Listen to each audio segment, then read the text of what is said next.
Sa video po na ito ay ipapakita namin ang naging proseso ng aming pagtatanim ng palay. Ibabahagi rin po namin kung magkano nga ba ang mga nagastos at kung magkano rin ba ang aming kinita. Sasagutin din natin kung sapat nga ba ang kinikita ng mga magsasaka.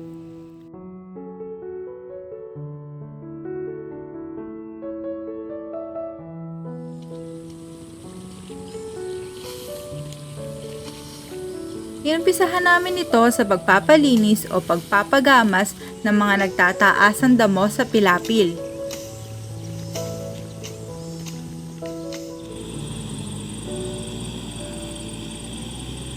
Kasabay nito ay nag-arkila na rin kami ng isang malaking traktor. Ang traktor na ito ay para mapabilis ang pagbungkal ng lupa at pagtanggal ng mga damo sa gitna ng uma o kung sa Tagalog ay palayan.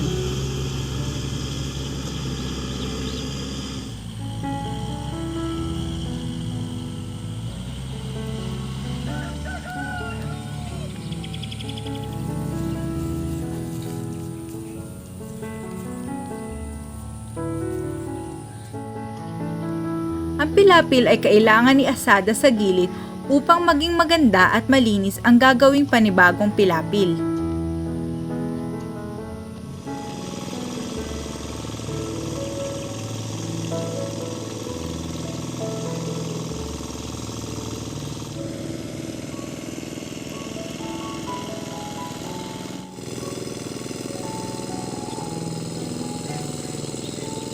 Sa tulong ng alagang kalabaw, napapadali nito ang pag-aararo ng lupa.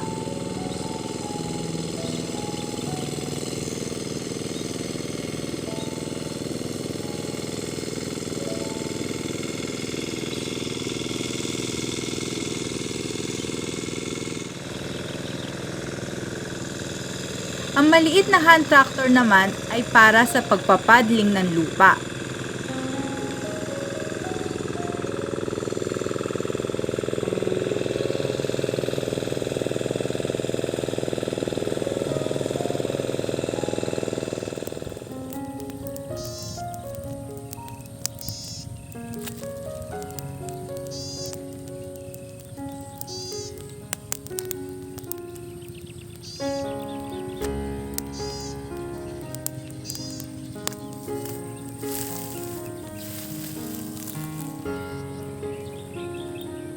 Tinatambakan naman po ng laboy o putik ang gilid ng mga pilapil upang tumaas at lumapad ito.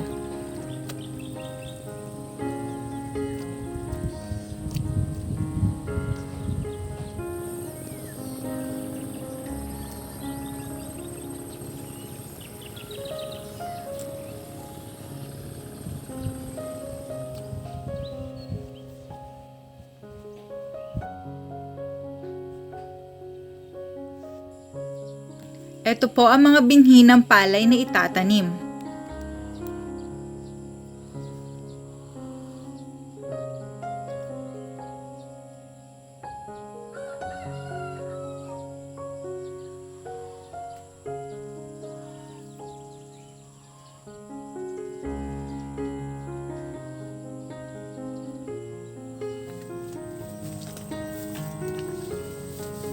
June 7, 2022, unang araw ng pagtatanim ng palay.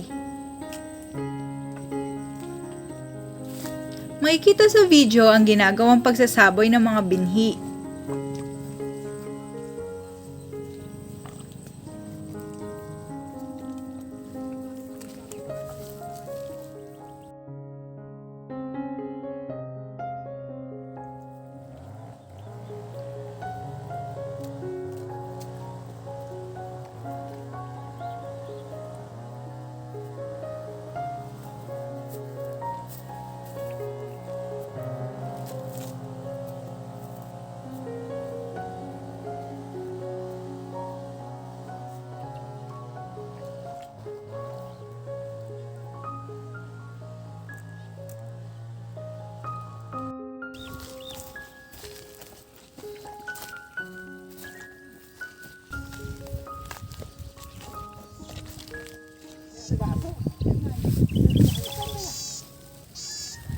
Merienda at konting kwentuhan po muna sa ilalim ng puno.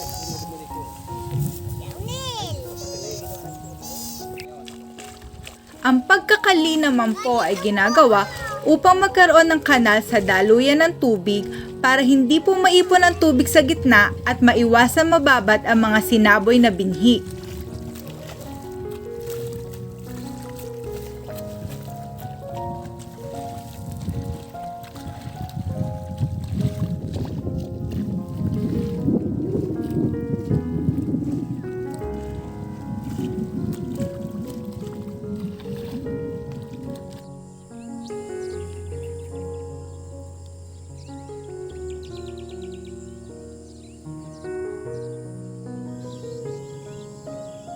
Pitong araw na ang aming tanim na palay.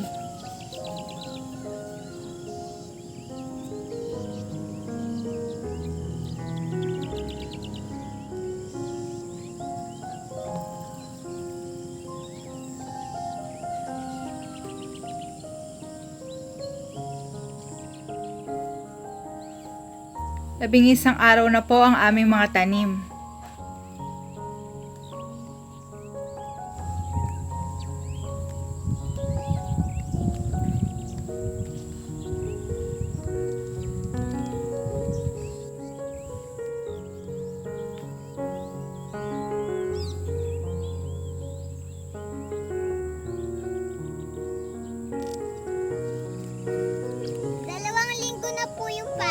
Ganito na po siya.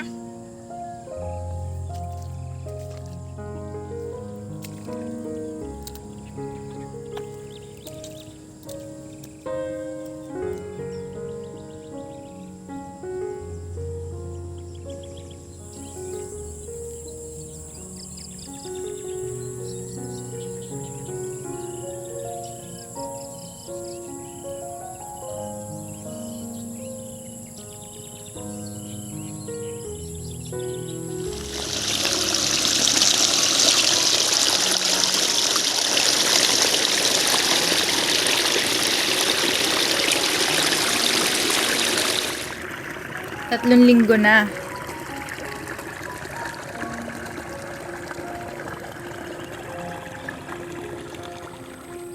Unang pagsaboy ng abono sa ika-21 araw ng mga palay. Ang mga abonong ginamit po ay urea at triple 14.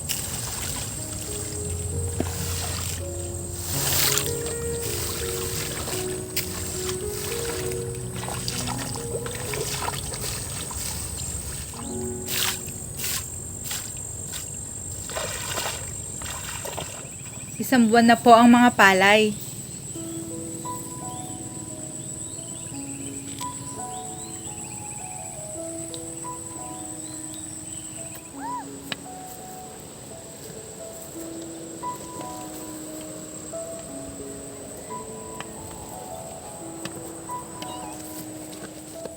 Limang linggo.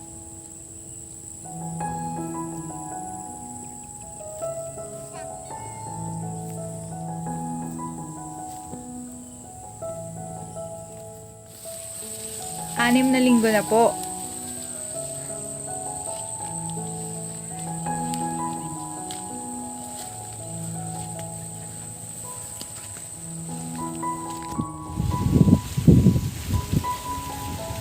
Ikalawang pagsaboy ng abono sa tanim ng mga palay. Ito ay ginawa noong ika-45 araw ng mga palay. Ang mga abonong ginamit ay urea at 0060.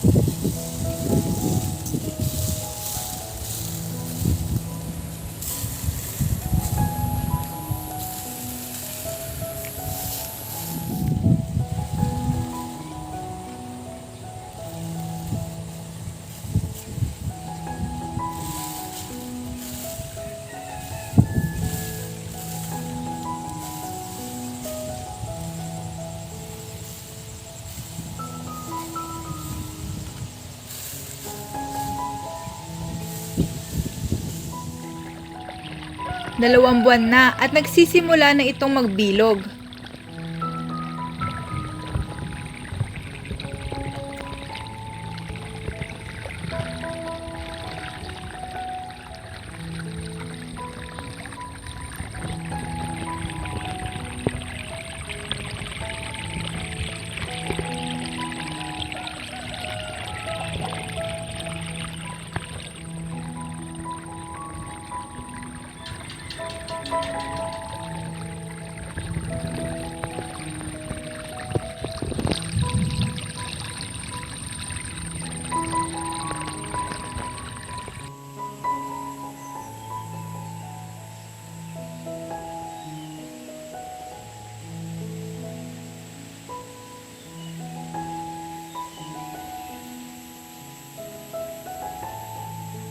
2 buwan at 1 linggo na po.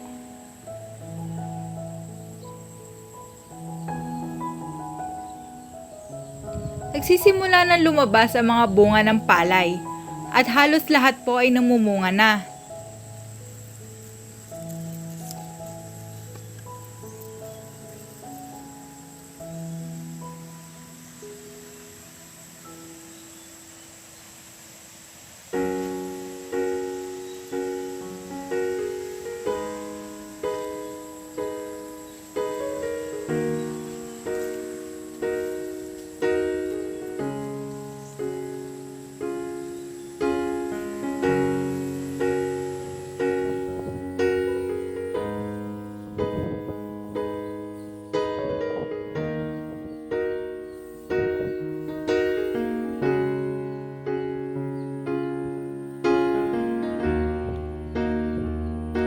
Dalawang buwan at 3 linggo.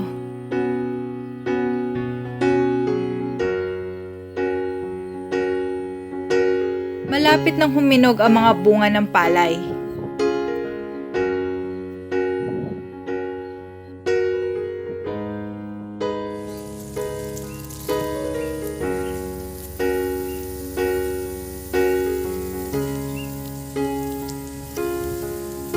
Hinog na po ang mga bunga ng tanim na palay sa 2 buwan at 4 na linggo.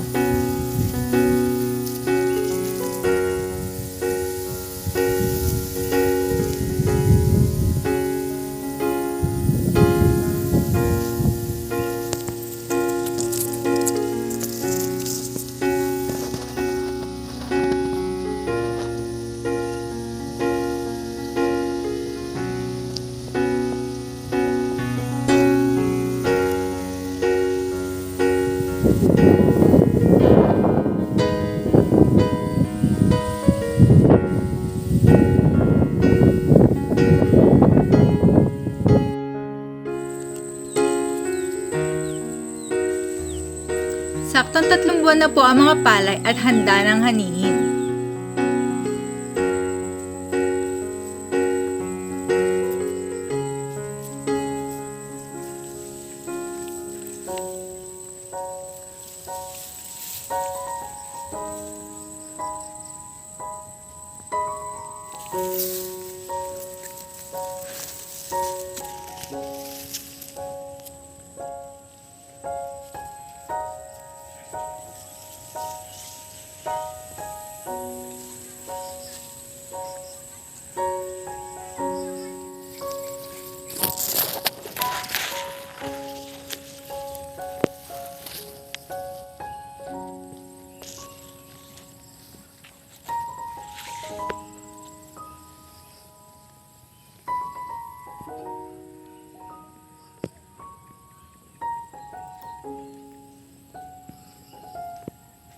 Salamat sa Panginoon at nabiyayaan kami ng magandang tanim.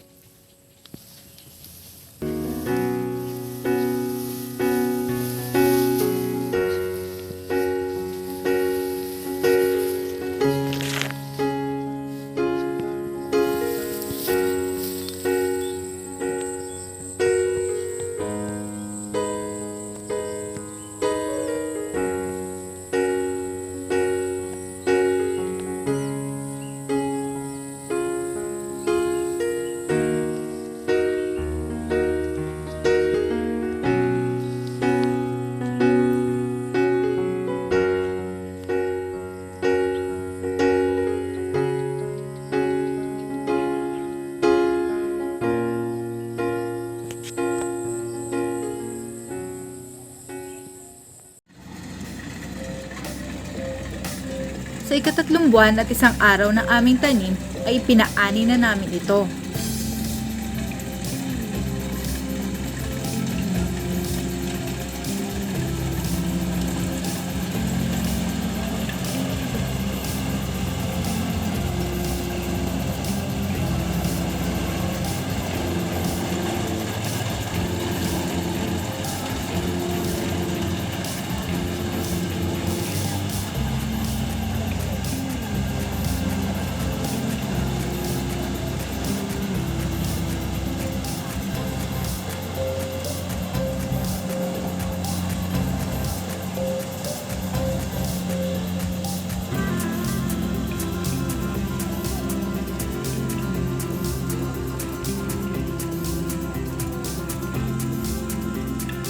Laking pasasalamat namin na naging maaliwalas ang panahon sa araw ng anihan.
Natapos na ang pag-aani ng mga palay na inabot ng 4 na oras.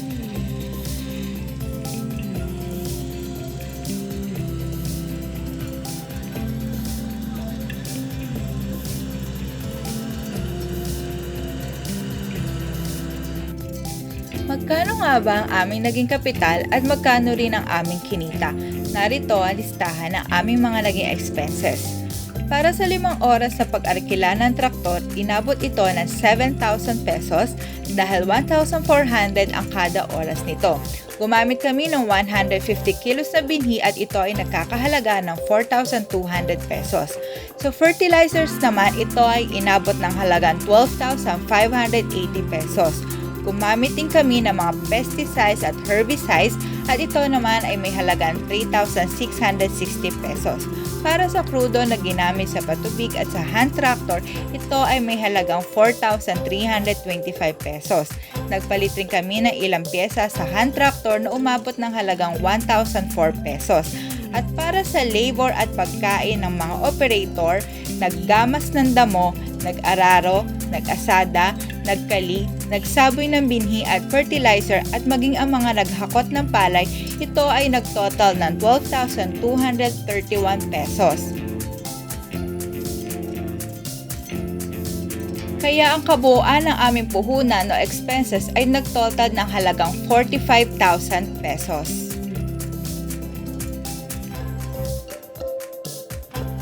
Magkano naman ang aming kinita? Kami ay nakapag-ani ng total of 91 kaban o sako ng mga palay. Binawasan ito ng 9 na kaban na ibinayad sa harvester dahil sa kada 10 kaban, 1 kaban ang ibinabayad sa kanila. Nagtabi na rin kami ng 5 kaban ng palay na gagamitin naman bilang binhi para sa susunod na pagtatanim. Nagbigay din kami ng 1 kaban para sa operator ng aming palayan. Kaya ang 91 kaban ay naging 76 kaban na lamang na tumitimbang naman ng 4,331 kilos na mga palay. Binawasan ito ng 78 kilos para sa timbang ng mga sako at sa reseko. Naibenta namin ito sa halagang 16 pesos per kilo, kaya ang naging total nito ay 68,048 pesos. Ibawas naman po natin ngayon ang ating expenses na 45,000 pesos. Ang net income ay pumatak na 23,048 pesos. Ito ang kinita dahil binenta namin ang lahat ng palay noong araw din na iyon. Ngunit, paano kung hindi namin binenta lahat at nagtira kami ng para sa aming kakainin sa loob ng 4 na buwan o hanggang sa makapagpaani kami muli?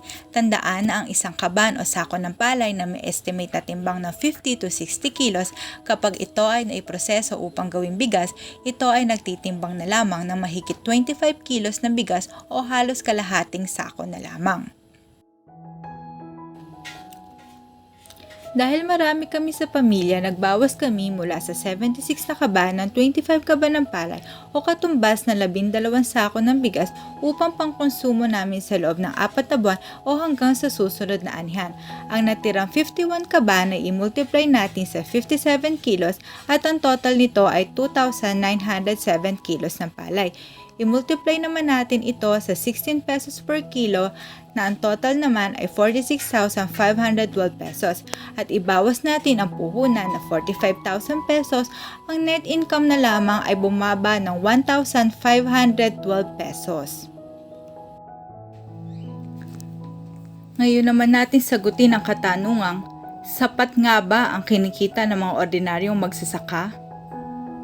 Sa panahon natin ngayon, halos lahat ng bilihin ay sunod-sunod ang pagtaas ng presyo. Kabilang na rito ang mga kailangan sa pagtatanim ng palay. Kasunod na nito ang pagtaas na rin ng hinihinging bayad para sa mga labor. At sa pagtaas ng presyo ng gasolina ay siyang pagtaas din ng presyo ng binabayad sa pag-arkila ng traktor. Ngunit bakit hindi magawang sumabay sa pagtaas ng mga ito ang presyo ng palay? Kahit tumataas ang lahat ng bilihin, maging ang presyo ng bigas, ang presyo ng palay na direktang binibili sa mga magsasaka ay patuloy pa rin na nasa mababang halaga.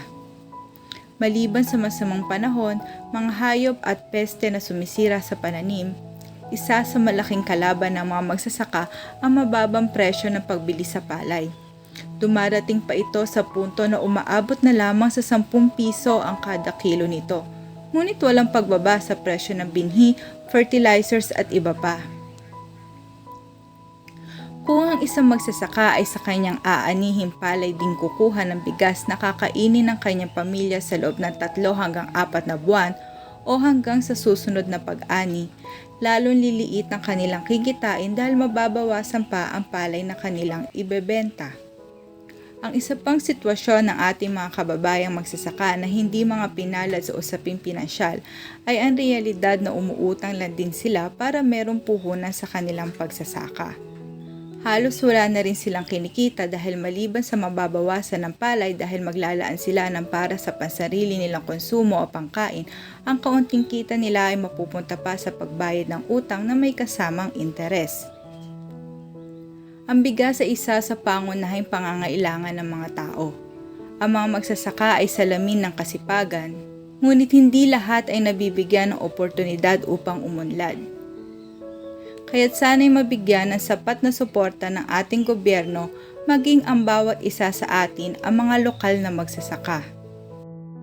Mabigyan sana ng karampatang solusyon ang dinaraing na suliranin ng mga magsasaka, partikular ang mababang presyo ng palay laban sa patuloy na pagtaas ng presyo ng gastusin sa palayan.